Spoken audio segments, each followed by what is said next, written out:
The Queen suffered post-natal side effects after giving birth to Andrew, having used the now discredited Dammerschlaf technique for the delivery of her first 3 children, a new book claims. It tells of how the late Queen showed considerable stoicism in her later years as she suffered deteriorating health and yet continued to keep herself busy until the end.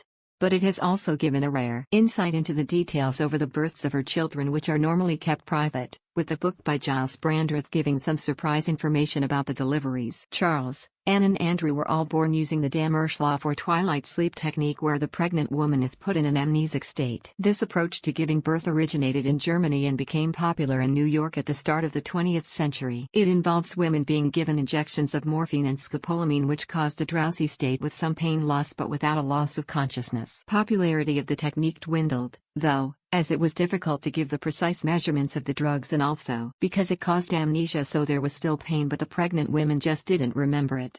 Along with this, there were post-natal impacts, and this appears to have been the case during the birth of Prince Andrew. According to Brandreth's book, reported the Daily Mail, it states, the Queen's first 3 children were born using a now discredited form of childbirth known as Dammerschlaf, during which patients are drugged to put them in an amnesic state during labor known as twilight sleep. And apparently a problem arose following the birth of Andrew. A lady in waiting reveals that the technique, which allows women to remain semi-conscious but with little pain or recollection of the experience, left her suffering post-natal side effects with Andrew, and Edward was born naturally, it continued. The book also claimed that the Queen was suffering from a form of bone marrow cancer called myeloma in her final years, although her official cause of death was old age.